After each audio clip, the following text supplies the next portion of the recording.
Hello, glad to see you on the channel. Subscribe, leave a like, and don't forget to write a comment. Enjoy watching.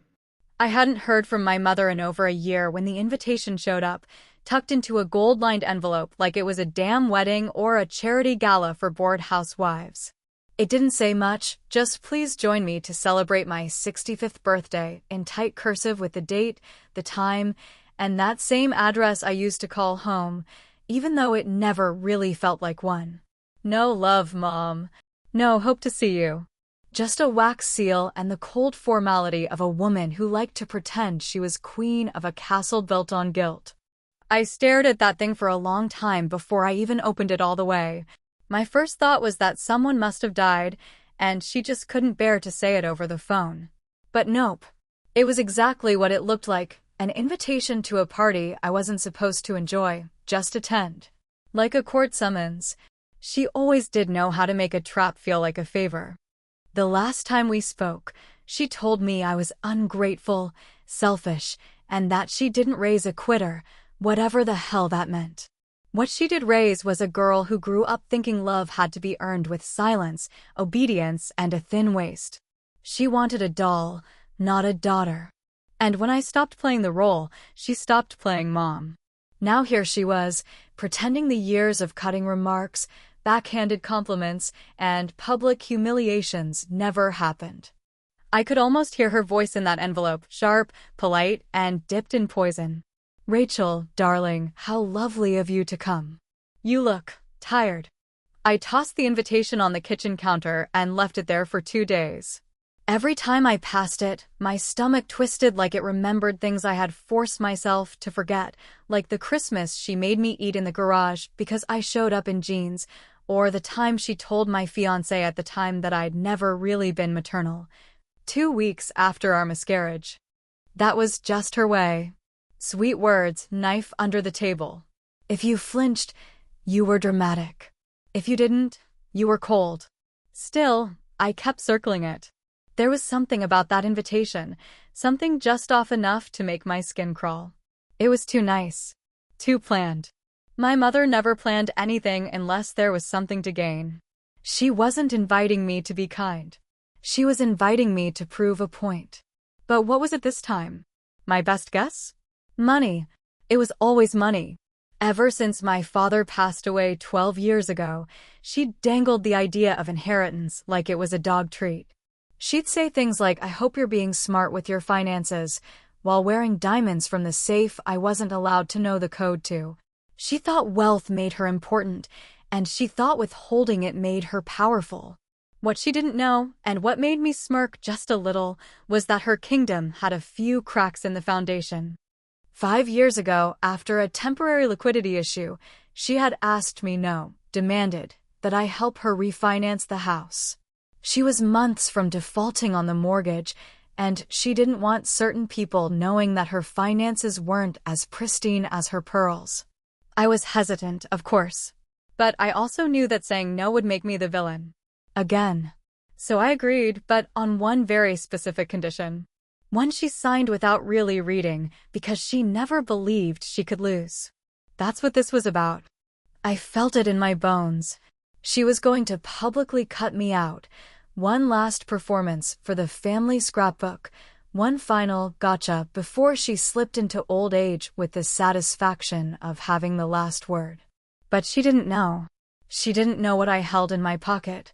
She didn't know I'd come prepared. That Friday night, I sat on my porch with a glass of red wine, just watching the sky get dark and thinking.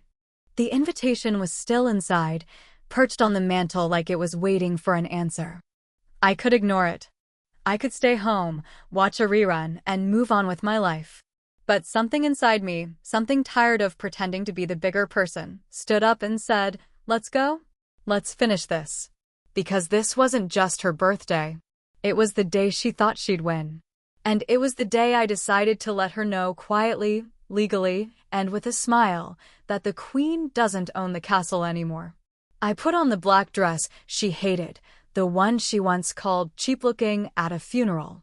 I wore it because I knew she'd recognize it. I wore it because I didn't care. As I got in the car, I looked at myself in the mirror and said out loud, I already knew what she was planning to say. But she had no idea what I came to say. The moment I stepped onto the driveway, I could smell the performance in the air, perfume that cost more than a month's rent, laughter that was just a bit too loud, and the kind of small talk that always sounded like code for something meaner. Her friends were already out on the porch with glasses of champagne, gathered like disciples waiting for the sermon. They spotted me quickly, and I could feel the smile tighten on their faces, like they were trying to remember whether they liked me or just liked watching me squirm. I didn't give them the satisfaction. I walked straight up, nodded like a guest at a funeral, and pushed open the double doors like I owned the place, because technically, I sort of did. Inside, everything was white and gold, too polished and too loud, like one of those party scenes in a soap opera where someone inevitably throws a drink. There were waiters in bow ties carrying little crab cakes and shrimp on skewers, and I couldn't help but think how ridiculous it all was. This woman, who once called me crying because her heating bill was $800, was now spending 5 times that on finger food just to prove she was still important. I made my way through the crowd, offering tight nods to people I hadn't seen since I was 20 and still naive enough to think family loyalty was some kind of virtue. My cousin Melissa waved from across the room with that wide-eyed pity look she wore like a mask, and I waved back, pretending I didn't remember her calling me a failed investment during my divorce. Then I saw her. My mother stood at the center of the living room under a ridiculous chandelier she'd probably mortgaged her ego to afford, wearing a floor-length navy dress with sequins that made her look like she was trying to outshine her own age.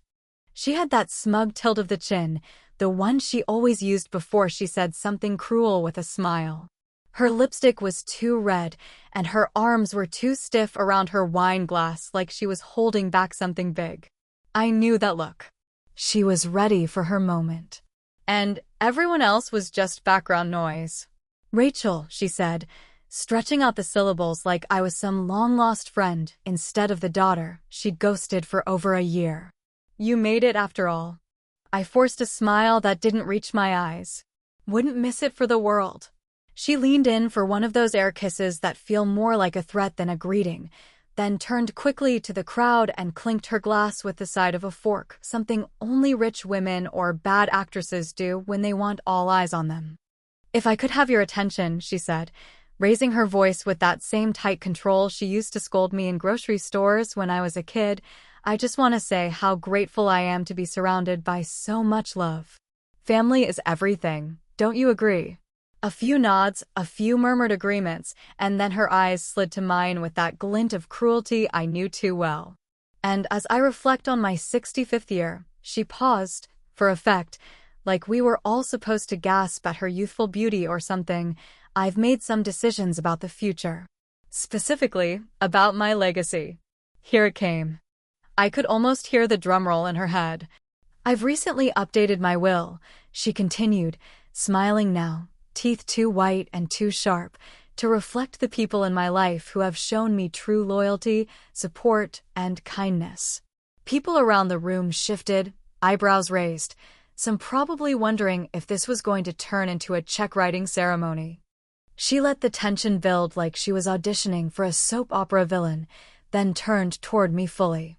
Which is why I want to publicly say, Rachel, sweetheart, you won't be receiving anything. There was a beat. Then laughter.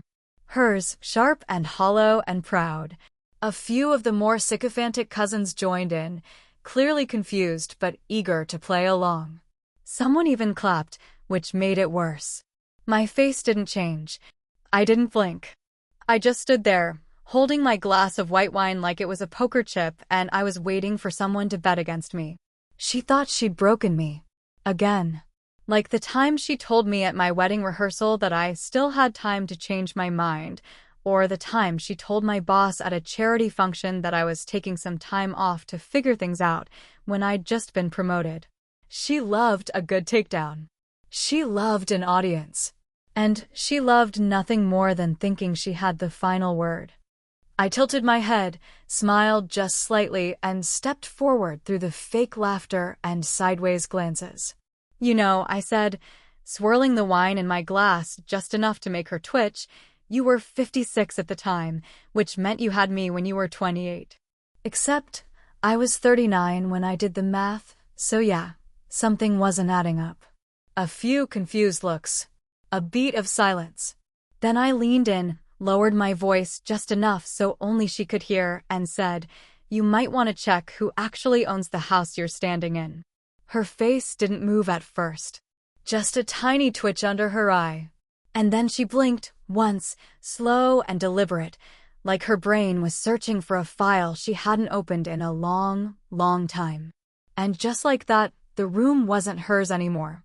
The second her face froze, I knew the past had finally caught up with her, wrapped in ribbon and regret.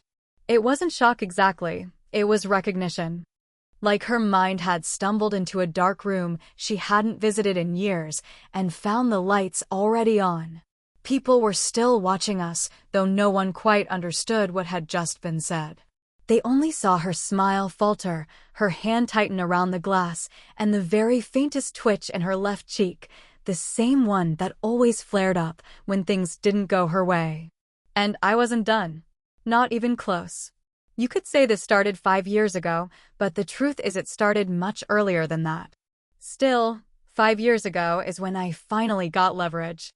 She had called me just after New Year's, her voice unusually strained, not angry like it usually was when she called me, just tired, brittle, as if she'd spent days trying to pretend things weren't falling apart. She didn't open with a hello or a how are you, of course not. She jumped straight into what she wanted. "Rachel," she said, dragging out the syllables like they were coated in sugar but stuck between her teeth, "I need your help. And it's urgent." I remember staring at the phone like it had just grown a second screen. I asked what kind of help, even though I already knew the answer was going to involve money. She hesitated, which was rare for her. That hesitation told me more than her words ever could. Then she confessed that the mortgage was a bit behind, which, in her vocabulary, meant at least 4 months and likely teetering on full foreclosure. She'd borrowed against the house, again, probably for some dumb renovation or one of those luxury cruise vacations she liked to post about on Facebook as if she were royalty and not a woman living on rapidly draining credit. "I need you to co-sign," she said flatly, finally dropping the act. "It's just paperwork. You won't even have to do anything." That was always the pitch, just paperwork, just for appearances, just to keep things afloat until the next check comes. I told her I wasn't comfortable. I had my own financial priorities, and honestly, she had made it clear for years that I wasn't her priority, emotionally or otherwise. I didn't say all that, but she knew. She got angry fast, accused me of being ungrateful, of holding grudges, of being cold and heartless. Said things like, "Your father would be ashamed of you," and that line always hit like a punch, even though I knew she used it like a tool. He'd been gone for over a decade, but she still dangled him like a weapon. But then she did something she never did before. She pleaded. Actually used the word please. She said, "Rachel, if I lose this house, I lose everything." And I'll be honest, there was a part of me that wanted to help. Maybe not for her, but for the idea of what this house once meant. It was the place I scraped my knees on the driveway, the place I first kissed a boy in the backyard, the place I cried the night I lost the scholarship she never once congratulated me for. It was history. It was home, even if it had never really felt like mine. So I agreed. But I wasn't stupid. I called my lawyer, a soft-spoken woman named Deborah with steel in her eyes and a brain sharp enough to dissect a shark. We drafted the co-sign agreement carefully. My name would not only be on the mortgage, it would also go on the deed. Full legal joint ownership. I wanted it in ink, with every possible clause that could protect me if things went south. Janet signed without reading it. I watched her do it. She was so focused on securing her illusion of control, she never paused to consider what she was actually handing over. Back in the present, her eyes darted toward the hallway where the office was, the one with the file cabinet, the one with the drawer that never quite shut right. I knew that's where she kept the documents. I knew because I had printed extra copies. The room had gotten quieter, a wave of awkward energy spreading like smoke. She tried to recover with a laugh, but it didn't land. People had started whispering. "I'm sorry," she said, a little too loudly. "What exactly are you saying, Rachel?" I turned to the guests, now officially my witnesses, and gave them what they came for. A show. I pulled out a manila envelope from my bag and handed it to the man standing next to the punch bowl, a man no one had paid attention to all night, a man who wasn't family, but had been invited under a different name. Deborah had advised I bring someone. So I brought Carl, her paralegal. Inside that envelope, I said, loud enough for the front row to hear, is a copy of the title. You'll see my name right there next to hers. Joint ownership. Filed, signed, notarized, and fully enforceable. Someone gasped. I didn't see who. My eyes were locked on Janet's, which were now wide and furious, and most satisfying of all, afraid. What the hell is this? She snapped, stepping forward. This, I said, smiling, is called a consequence. The silence that followed was delicious. Mom, I'm not here to humiliate you, I added, my voice calm and controlled, which probably made it sting more. But you called me out in front of everyone. So now everyone gets the full picture. She looked like she wanted to throw something. Maybe the wine glass. Maybe me. But she didn't. She just stood there, trembling slightly, lips twitching with all the things she wanted to say but couldn't. Because it was all true. And she knew it. I stepped back and let the room breathe. Oh, and before I forget, I said as I turned to go, this isn't just a housewarming. People tilted their heads. She narrowed her eyes. It's also an eviction notice. You could feel the tension unravel the moment I said the word eviction, like someone had ripped a bandage off a wound the family had been pretending wasn't there for decades. It was the kind of silence that didn't last long, not because people were processing, but because people like my family hate silence. Silence means you have to sit with things, and this family has always been better at speaking over problems than solving them. The whispers started in the far corners of the room, swelling like a virus with every second. I saw my cousin Greg lean into his sister's ear, probably muttering something about how I'd always been dramatic, which is rich coming from a guy who once threatened to sue his own brother over a barbecue grill.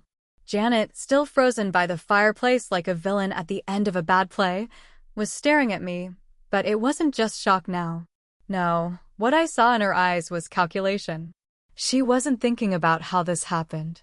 She was already looking for the next move, the next lie, the next manipulation that could undo what I'd just made so brutally public. She had ruled this family for decades by controlling the narrative, by whispering just enough poison into the right ears to keep herself looking like the poor, misunderstood matriarch who was just trying to hold everyone together. But now the curtain had dropped, and the spotlight was showing her face with no makeup. Then the murmuring gave way to shouting. Melissa, always the one to try and mediate when it wasn't her problem, raised her glass and said in a too loud voice, "Can we all just take a breath here?" I didn't even look at her.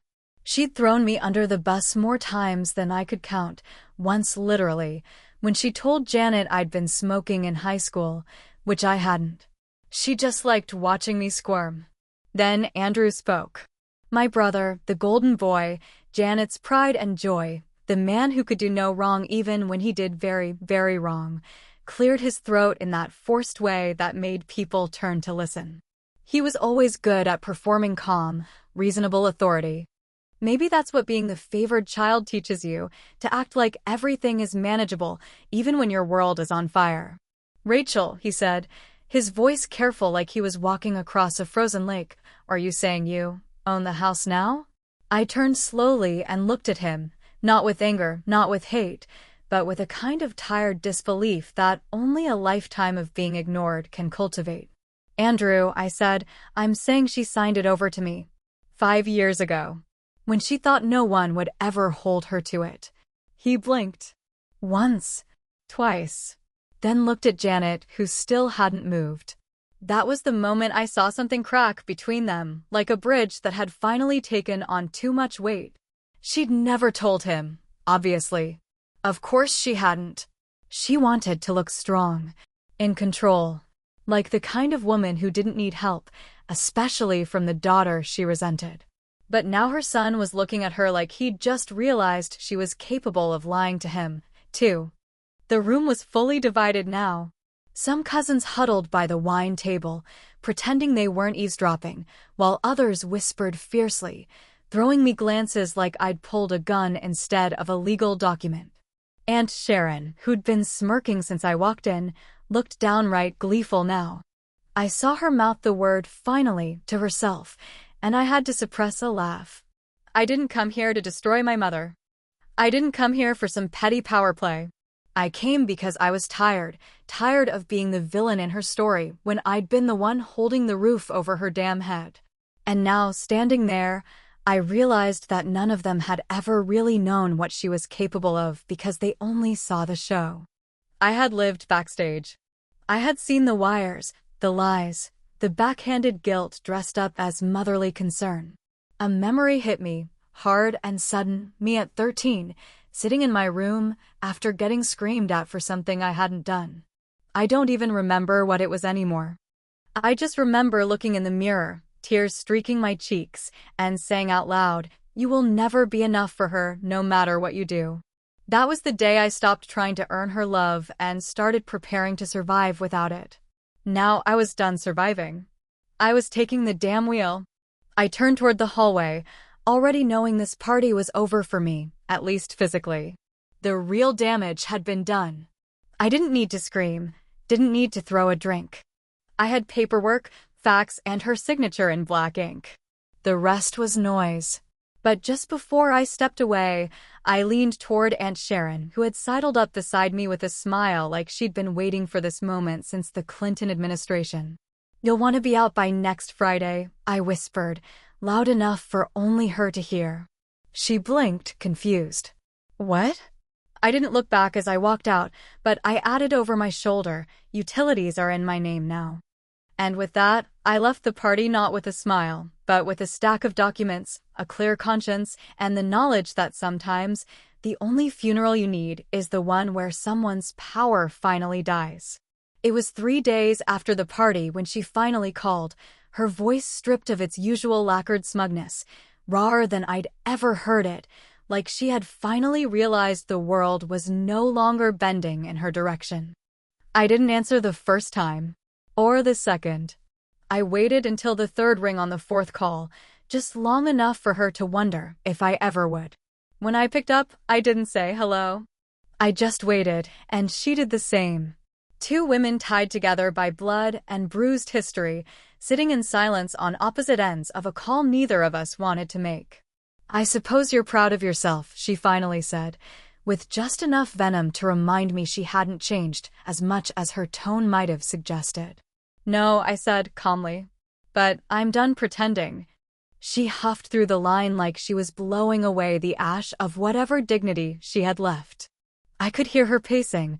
I always knew that sound, the uneven rhythm of her heels against hardwood floors, tapping out frustration like a slow drumbeat. She hadn't left the house since the party, that much was clear. Maybe she thought the storm would pass, that if she waited long enough, I'd take it all back the way I used to. But I didn't. "I raised you better than this," she said, and I laughed short, sharp, not because it was funny, but because it was ridiculous how even now she believed her own press releases. "No," I said, "you raised me to take care of you. You just didn't expect me to do it in writing." That was the moment the conversation changed.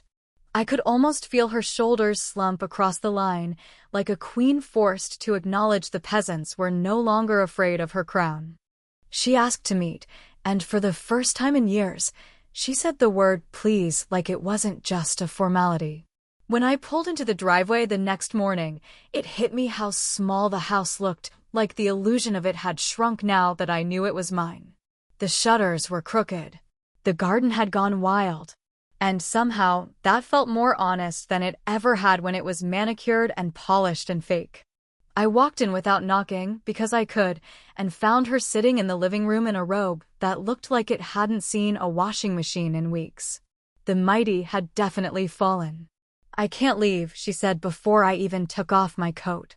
"This is my home." I didn't respond. Not yet. I needed to see if she meant it. If she could say the next part out loud. "I need more time," she said, swallowing the word like it had bones in it. I sat across from her in the same armchair she used to scold me from, the same one where she once told me I was difficult like your father, as if that explained everything. This was where she had ruled from, her little throne of judgment. And now it was just another chair in a house she didn't own. "I'll give you two options," I said slowly, not because I wanted to be cruel, but because I needed her to understand that this wasn't revenge.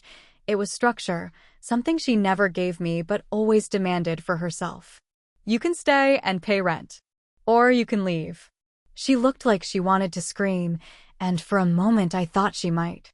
But then something in her face broke, not dramatically, not like in the movies, just a small crack, just enough to let something real leak through. "I don't have anywhere else to go," she said, and this time, her voice didn't have any claws. It should have made me feel powerful, but it didn't. It just made me tired. I never wanted to see her beg. I never wanted to see her small. I just wanted to be seen, not as a disappointment or a financial backup plan or a failure to mold into her image, but as a person. A daughter, yes, but also a woman. A whole human being with her own life, one she had ignored until it suited her to remember I existed. "I'll send over a lease tomorrow," I said, standing. "It'll be fair. Month to month. Utilities already transferred to my name." She nodded without looking at me, and I knew that was the closest she'd ever come to an apology. As I walked out, I passed the hallway, the one with all the family photos, the carefully curated visual timeline of her version of our lives. Every birthday, every Christmas, every posed and plastic smiling portrait. I stopped and stared for a moment, then reached up and slowly took down the ones that had me in them. No yelling. No theatrics. Just quiet removal. I didn't need her narrative anymore. I had written my own, and then I left. Out on the porch, I paused to breathe, the winter air sharp in my lungs, cleaner than anything I'd inhaled in that house in years. Behind me, the door was closed. Ahead of me, the street was empty, silent, and full of possibility. For the first time in a long time, I didn't feel like I was running from anything. I wasn't a victim. I wasn't a villain. I was just someone who'd finally stopped asking for permission to be free. She gave me nothing but grief. I gave her a roof. "So who's the bad guy here?"